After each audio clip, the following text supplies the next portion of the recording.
Very good morning बेटा। Last time हम electron gain enthalpy पढ़ रहे थे and we have started with the definition and the first topic of electron gain enthalpy. तो आज हमने वैसे तो पढ़ना है कि कौन कौन से जो फैक्टर्स हैं वो इलेक्ट्रॉन गेन एंथैल्पी को अफेक्ट करते हैं, लेकिन उसको पढ़ने से पहले हम क्यों ना रीकैप कर लें कि इलेक्ट्रॉन गेन एंथैल्पी होती क्या है और हमने इसके बारे में क्या पढ़ा था। Quick look, have a quick look on this. जब हम किसी न्यूट्रल गैशियस एटम में कोई एक्स्ट्रा इलेक्ट्रॉन ऐड करते हैं और उसको एनॉइन बना देते हैं तो एनर्जी यूजुअली रिलीज होती है, उसे इलेक्ट्रॉन गेन एंथैल्पी कहते हैं। इसे डेल्टा EgH के साथ लिखते हैं। ते और एलिमेंट की नेचर पे डिपेंड करता है कि एनर्जी रिलीज होती है नॉर्मली फर्स्ट इलेक्ट्रॉन ऐड करने पे, पर कभी कभार कुछ ऐसे एलिमेंट्स होते हैं जहाँ पे एनर्जी एब्जॉर्ब भी होती है। ये मैंने आपको बताया था और उनकी नेचर के बारे में भी बताया था। यूजुअली ये प्रोसेस एक्सोथर्मिक होता है जिसमें एनर्जी रिलीज होती है, लेकिन नोबल गैसेस के केसेस में और हाफ फिल्ड ऑर्बिटल के केसेस में जब इलेक्ट्रॉन ऐड करते हैं तो एनर्जी रिलीज नहीं होती, एनर्जी एब्जॉर्ब होती है। और यहाँ जब आप सेकंड इलेक्ट्रॉन ऐड करते हैं फर्स्ट ऐड करने के बाद तो भी एनर्जी जो है एब्जॉर्ब होती है। ठीक है बेटा। आगे हम जो पढ़ेंगे कौन कौन से फैक्टर्स हैं जो कि इलेक्ट्रॉन गेन एंथैल्पी को अफेक्ट करते हैं। तो हमारे पास जो पहला फैक्टर है जो कि इलेक्ट्रॉन गेन एंथैल्पी को अफेक्ट करता है वो है एटॉमिक साइज। ठीक है, तो यहाँ पे मैंने दो एटम हाइपोथेटिकली बनाए हुए हैं, एक स्मॉल साइज है एक लार्जर साइज है। अब ये स्मॉल साइज का न्यूक्लियस है और ये लार्जर साइज का न्यूक्लियस है, तो इलेक्ट्रॉन एक्स्ट्रा इन दोनों में ऐड होने के लिए आ रहा है। आपको क्या देखने से लगता है कि ये न्यूक्लियस इस इलेक्ट्रॉन को ज़्यादा अट्रैक्ट करेगा कि ये न्यूक्लियस? ऑब्वियसली ये न्यूक्लियस, क्योंकि इनके बीच में डिस्टेंस कम है। तो ये न्यूक्लियस इलेक्ट्रॉन को ज़्यादा अपनी तरफ अट्रैक्ट करेगा और इलेक्ट्रॉन वैलेंस शेल में ऐड हो जाएगा, तो एनर्जी जो रिलीज होगी वो लार्जर होगी। तो इसका मतलब कि स्मॉलर एटम्स में इलेक्ट्रॉन ऐड करना जो है उससे अट्रैक्शन जो है न्यूक्लियस की टुवर्ड्स इनकमिंग इलेक्ट्रॉन बहुत ज़्यादा होती है और लार्ज अमाउंट ऑफ एनर्जी जो है रिलीज होती है as compare to bigger size atom में, जहाँ पे न्यूक्लियस इनकमिंग इलेक्ट्रॉन को अपनी तरफ बहुत ज़्यादा अट्रैक्ट नहीं कर पाता बिकॉज इनके बीच में डिस्टेंस बहुत ज़्यादा है और इलेक्ट्रॉन ऐड करते हैं वैलेंस शेल में, तो जो एनर्जी रिलीज होती है कंपैरेटिवली छोटे साइज के एटम के कंपैरेटिवली एनर्जी जो है कम रिलीज होती है। ये पहला फैक्टर है जो इलेक्ट्रॉन गेन एंथैल्पी को अफेक्ट करता है। अच्छा, एक चीज़ मैं और बता दूं, कभी कभार आपको किताबों में इलेक्ट्रॉन गेन एंथैल्पी की जगह इलेक्ट्रॉन एफिनिटी वर्ड भी मिल जाएगा। तो इलेक्ट्रॉन गेन एंथैल्पी और इलेक्ट्रॉन एफिनिटी जो है वो सेम ही टर्मिनोलॉजी है, पर इनका रिलेशनशिप है कि इनके साइन ऑपोजिट हैं। अगर इलेक्ट्रॉन गेन एंथैल्पी नेगेटिव है तो इलेक्ट्रॉन एफिनिटी पॉजिटिव है, अगर इलेक्ट्रॉन गेन एंथैल्पी पॉजिटिव है तो इलेक्ट्रॉन एफिनिटी जो है वो नेगेटिव है। ओके, तो ये बस मैं जस्ट इसलिए बता रहा हूँ कि कई जगह पे इलेक्ट्रॉन गेन एंथैल्पी की जगह जो बहुत ही पुराने क्वेश्चंस होते हैं वहाँ पे इलेक्ट्रॉन एफिनिटी भी लिखा होता है। ओके, तो ये आपका रीकैप भी हो गया। दूसरा फैक्टर है न्यूक्लियर चार्ज। तो न्यूक्लियर चार्ज अगर ज़्यादा होगा तो वो इलेक्ट्रॉन को अपनी तरफ ज़्यादा अट्रैक्ट करेगा और इलेक्ट्रॉन इजीली एटम में ऐड हो जाएगा और जो एनर्जी रिलीज होगी वो ज़्यादा रिलीज होगी। सो electron gain enthalpy is more negative if nuclear charge is larger. तीसरा फैक्टर है इलेक्ट्रॉनिक कॉन्फ़िगरेशन। जो हाफ फिल्ड और फुली फिल्ड ऑर्बिटल हैं उनमें इलेक्ट्रॉन ऐड करेंगे तो उनको इलेक्ट्रॉन की एग्जैक्टली ज़रूरत नहीं होती। जैसे नाइट्रोजन है, ये हाफ फिल्ड है, नियोन है, ये फुली फिल्ड है, इनको इलेक्ट्रॉन की ज़रूरत नहीं है। तो आप उनमें इलेक्ट्रॉन ऐड करेंगे, तो इलेक्ट्रॉन ऐड करने के लिए आप बाहर से एनर्जी सप्लाई करेंगे। तो एनर्जी सप्लाई करेंगे तो प्रोसेस क्या हो जाएगा, एंडोथर्मिक। तो ये आपका सारा अच्छे से रिकैप हो गया कि इलेक्ट्रॉन गेन एंथैल्पी जो है वो नेगेटिव होती है अगर एनर्जी रिलीज होती है, और इलेक्ट्रॉन गेन एंथैल्पी पॉजिटिव होती है अगर एनर्जी जो है वो क्या होती है, एब्जॉर्ब होती है। ठीक है बच्चा। नाउ हमने पढ़ना है कि इलेक्ट्रॉन गेन एंथैल्पी कैसे वेरी करती है ग्रुप में। बच्चा ग्रुप में जब ऊपर से नीचे जाते हैं, क्लोरीन से, ब्रोमीन से, आयोडीन से स्टॉटिन में, तो एटॉमिक साइज जो है वो क्या करता है, इंक्रीज करता है।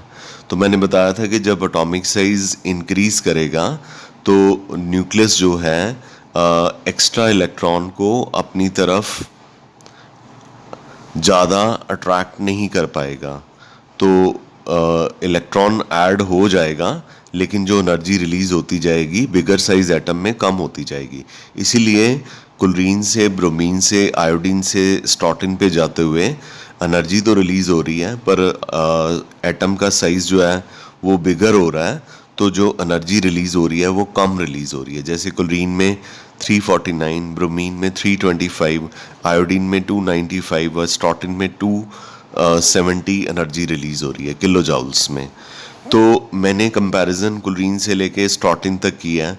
फ्लोरीन मैंने यहाँ पे खुद से लिख दिया है कि एक्सेप्शन है, तो वो एक्सेप्शन हम आगे चल के पढ़ेंगे। लेकिन किसी भी ग्रुप में नॉर्मली यही होता है, जब हम ऊपर से नीचे ग्रुप में जाते हैं तो एटम का साइज बड़ा होता है, तो इलेक्ट्रॉन को ऐड करने से जो एनर्जी रिलीज होती है वो कम रिलीज होती है। So electron gain enthalpy become less negative when we move from top to bottom in a group. Okay okay fine. तो now we shall talk about variation of electron gain enthalpy in the period. तो बच्चा electron gain enthalpy जो है वो ज़्यादा negative होती है along the period, क्योंकि पीरियड में जब आप जाते हैं, सपोज करो ये लिथियम है, ये बेरिलियम है, ये बोरोन है, ये कार्बन है, ये नाइट्रोजन है, तो एटॉमिक साइज जो है वो क्या करता है, डिक्रीज करता है, और एटॉमिक नंबर इंक्रीज करता है 3, 4, 5, 6, 7। तो न्यूक्लियर चार्ज जो है क्या करता है, इंक्रीज करता है। तो अगर न्यूक्लियर चार्ज इंक्रीज करेगा तो डेफिनेटली ये जो है इनकमिंग इलेक्ट्रॉन को अपनी तरफ रैपिडली अट्रैक्ट करेगा, बहुत इफेक्टिवली अट्रैक्ट करेगा, और इलेक्ट्रॉन इसमें ऐड हो जाएगा, और जो एनर्जी रिलीज होगी वो ज़्यादा होगी, मतलब ज़्यादा नेगेटिव होगी। और इसमें ऑन द कॉन्ट्रेरी पीरियड में जो पहला एलिमेंट होगा वो बिगर साइज का होगा, इसमें इलेक्ट्रॉन और न्यूक्लियस के बीच में जो अट्रैक्शन है वो कम है, तो इलेक्ट्रॉन का ऐड होने का प्रोसेस जो है स्लो है, और एनर्जी जो रिलीज होगी इस केस में कंपैरेटिवली क्या होगी, कम होगी। ठीक है, तो इसका मतलब पीरियड में जब लेफ्ट टू राइट जाते हैं एटॉमिक साइज डिक्रीज करता है, और जो एनर्जी रिलीज होती है that becomes more negative. Got it बच्चा? ओके। आगे हम पढ़ेंगे कि हैलोजन्स की इलेक्ट्रॉन गेन एंथैल्पी पीरियड में सबसे ज़्यादा नेगेटिव होती है, तो उसका कारण बताना है। बड़ा सिंपल रीज़न है, हैलोजन्स की इलेक्ट्रॉनिक कॉन्फ़िगरेशन है NS2NP5, यानी कि इनके आउटरमोस्ट शेल में 7 इलेक्ट्रॉन है। तो अगर इनको एक इलेक्ट्रॉन मिल जाता है बाहर से, एक्स्ट्रा इलेक्ट्रॉन हम इनमें ऐड कर देते हैं तो ये अक्वायर कर लेते हैं, अचीव कर लेते हैं, अटेन कर लेते हैं stable noble gas electronic configuration को। तो अगर ये stable noble gas electronic configuration को अचीव करते हैं तो उस केस में डेफिनेटली ये इलेक्ट्रॉन को बड़ी इफ़ेक्टिवली अपनी तरफ क्या करेंगे, अट्रैक्ट करेंगे। और अगर इफ़ेक्टिवली अट्रैक्ट करेंगे तो नेचुरली ये जो एनर्जी रिलीज़ करेंगे बहुत ज़्यादा एनर्जी रिलीज़ करेंगे। फुलरीन 328 एनर्जी रिलीज़ कर रहा है किलो जूल पर मोल में, क्लोरीन 349, ब्रोमीन 325, आयोडीन 295, स्टॉटिन 270। क्लोरीन से लेके आयोडीन तक साइज़ बिगर होते जा रहे हैं तो जो एनर्जी रिलीज़ हो रही है वो थोड़ी थोड़ी कम भी होती जा रही है। लेकिन पूरे पीरियोडिक टेबल में सबसे ज़्यादा जो एनर्जी रिलीज़ करते हैं वो हैलोजन रिलीज़ करते हैं। हालांकि एक एक्सेप्शन ज़रूर है, फुलरीन जो एनर्जी रिलीज़ करता है 328 किलो जूल, क्लोरीन जो रिलीज़ करता है 349, ज़्यादा रिलीज़ कर देता है। तो ये एक एक्सेप्शन है। इसके ऊपर एक क्वेश्चन भी जो है वो बनेगा, वो जो हम आगे चल के पढ़ेंगे कि फुलरीन का साइज़ क्लोरीन से छोटा है तो फिर भी फुलरीन जो है वो क्लोरीन के कंपैरेटिवली थोड़ी कम एनर्जी क्यों रिलीज़ कर रहा है। ठीक है, तो ये एक एक्सेप्शन है। लेकिन फ़िलहाल आपको ये बता रहे हैं कि हैलोजन्स की इलेक्ट्रॉन गेन एंथैल्पी सबसे ज़्यादा नेगेटिव इसलिए होती हैं क्योंकि इनकी आउटरमोस्ट इलेक्ट्रॉनिक कॉन्फ़िगरेशन NS2np5 है और इनको noble gas electronic configuration achieve करने के लिए सिर्फ एक ही इलेक्ट्रॉन रिक्वायर्ड होता है। चूँकि इनको सिर्फ एक ही इलेक्ट्रॉन रिक्वायर्ड होता है, ये उस इलेक्ट्रॉन को अटेन करके बहुत सारी एनर्जी जो है उसे क्या करते हैं, रिलीज़ करते हैं। ठीक है, तो नेक्स्ट हम जो है यही पढ़ेंगे कि फुलरीन का साइज़ क्लोरीन से छोटा है। ये क्वेश्चन है, फुलरीन का साइज़, आगे हम यही पढ़ने जा रहे हैं। फुलरीन का साइज़ क्लोरीन से छोटा है तो इसको ज़्यादा एनर्जी रिलीज़ करनी चाहिए क्लोरीन के कंपैरेटिवली, लेकिन ये फुलरीन जो है क्लोरीन के कंपैरेटिवली थोड़ी कम एनर्जी रिलीज़ करता है। इसका कारण हमें बताना है।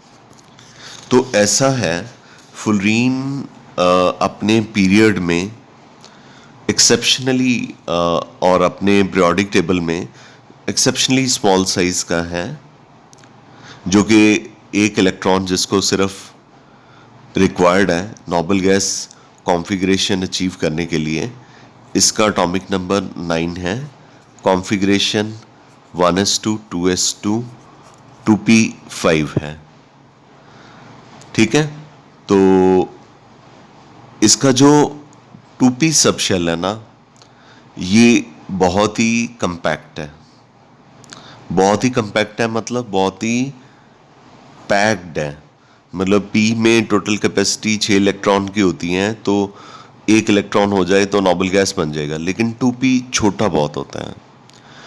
छोटा होने की वजह से तो जब इस सपोज कर लीजिए ये 2p5 है, ठीक है,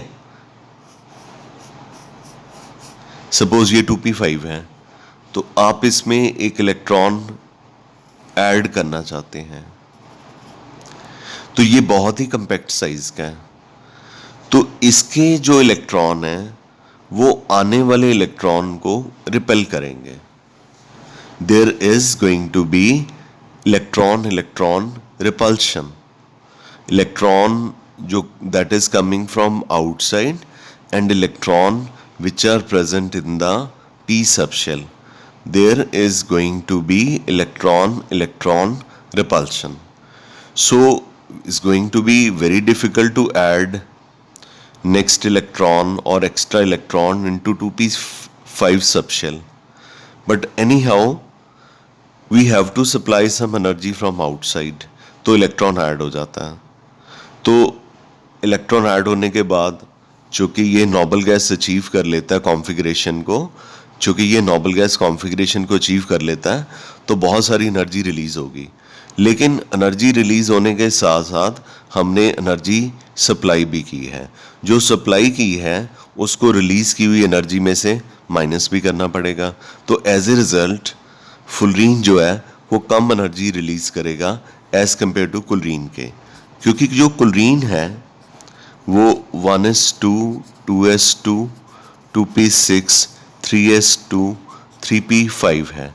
3p5 जो है वो लार्जर साइज का है। तो ये इलेक्ट्रॉन इसमें जब ऐड करते हैं तो ये अकोमोडेट कर लेते हैं। तो इसका जो 3p सबशेल है वो उतना कम्पैक्ट नहीं है जितना 2p सबशेल था। तो ये इलेक्ट्रॉन को ऐड कर लेता है और large amount of energy release करता है। फुलरीन भी इलेक्ट्रॉन को ऐड कर लेता है, लेकिन फुलरीन में इलेक्ट्रॉन को ऐड करने के लिए थोड़ी सी एनर्जी सप्लाई भी करनी पड़ती है, लेकिन बाकी हेलोजेंस में इलेक्ट्रॉन को ऐड करने के लिए ऐसे एनर्जी सप्लाई नहीं करनी पड़ती।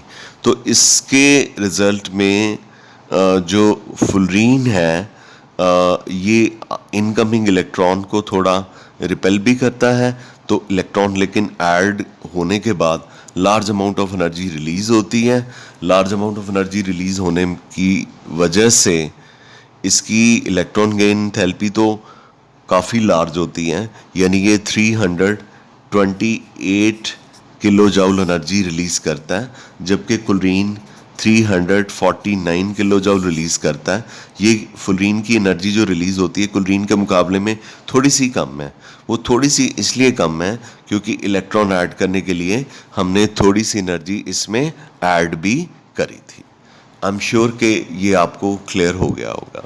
ओके, आगे हम पढ़ेंगे कि ऐसे ही एक और क्वेश्चन फुलरीन और कुलरीन की टर्म पे है।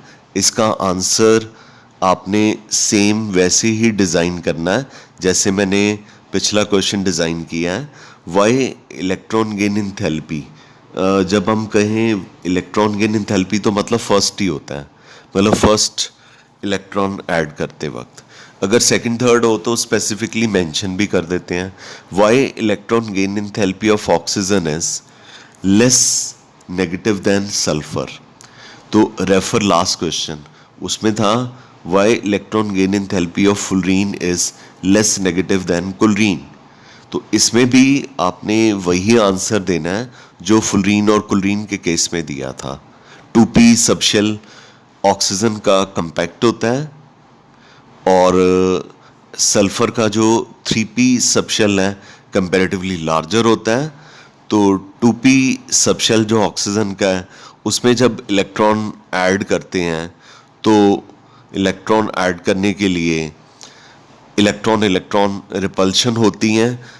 जो ऑक्सीजन के 2p के इलेक्ट्रॉन हैं वो आने वाले इलेक्ट्रॉन को रिपेल करते हैं, तो इलेक्ट्रॉन तो ऐड हो जाता है लेकिन जो एनर्जी रिलीज होती है कंपैरेटिवली सल्फर के कम होती है। जैसे कि फुलरीन में जो एनर्जी रिलीज हुई थी कम रिलीज हुई थी किसके कंपैरेटिवली, कुलरीन के।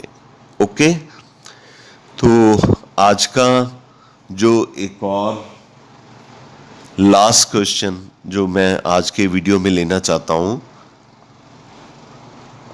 That is why electron gain enthalpy of noble gases is positive. देखिए, नोबल गैसेस तो ऑलरेडी फुली फिल्ड होती हैं, उनको बाहर से कोई इलेक्ट्रॉन नहीं रिक्वायर्ड। कॉन्फ़िगरेशन क्या है, NS2 NP5, ठीक है। तो जैसे सपोज कीजिए ये हीलियम है 1s2, ठीक है, नोबल गैस है। आप इसमें एक इलेक्ट्रॉन ऐड करना चाहते हैं। पहली बात तो ये फुली फिल्ड है 1s2, इलेक्ट्रॉन 1s2 में ऐड ही नहीं हो सकता क्योंकि s ऑर्बिटल की कैपेसिटी 2 इलेक्ट्रॉन की है, तो 2 इलेक्ट्रॉन तो इसमें ऑलरेडी हैं। तो इलेक्ट्रॉन ऐड करेंगे तो अगले शेल में यानी 2s में ऐड करना पड़ेगा। तो उसके लिए आपको बाहर से बहुत ज़्यादा एनर्जी सप्लाई करनी पड़ेगी। तो as a result noble gas की इलेक्ट्रॉन गेन एंथैल्पी क्या हुई? पॉजिटिव। एक और एग्जांपल ले लो नियॉन की, 1s2 2s2 2p6 fully filled है। आप कहते हैं जी हमने एक इलेक्ट्रॉन ऐड करना है, तो साइंटिफिक इंक्लिनेशन कहती है कि हम कर सकते हैं। थ्योरेटिकल एक्सप्लेनेशन कहती है पॉसिबल नहीं है। यस, क्योंकि ये फुली फिल्ड है और इसके जो 2p के इलेक्ट्रॉन हैं वो इसको कहाँ पे अकोमोडेट करेंगे। तो फिर साइंटिफिक इंक्लिनेशन कहती है, साइंटिफिक जो एक्सप्लेनेशन है वो कहती है कि नेक्स्ट शेल में ऐड कर दो। नेक्स्ट शेल कौन सा है? 3s। वो इलेक्ट्रॉन को तो ऐड कर लेगा, पर आप एक हायर एनर्जी लेवल में इलेक्ट्रॉन ऐड कर रहे हो, सोच लो, तो आपको बाहर से एनर्जी सप्लाई करनी पड़ेगी। तो बाहर से एनर्जी चूंकि सप्लाई करनी पड़ेगी, इसलिए नोबल गैसेस की इलेक्ट्रॉन गेन एंथैल्पीज जो हैं वो क्या होती हैं? पॉजिटिव होती हैं। So that is why it is said कि electron gain enthalpy of noble gases is positive. Got it? तो हमारे जो आज के टॉपिक थे इलेक्ट्रॉन गेन एंथैल्पी के, वो ख़त्म हुए। मैंने सारा रिकैप भी करवा दिया पीछे से थोड़ा। तो आई एम श्योर बेटा जी कि आपको इलेक्ट्रॉन गेन एंथैल्पी के सारे टॉपिक्स क्लियर हो गए होंगे और इसकी जो प्रॉब्लम्स हैं वो हम नेक्स्ट वीडियो में लेंगे। सो मिलते हैं कल दोबारा। Thank you very much. We call it a day. Have a good day. Thank you.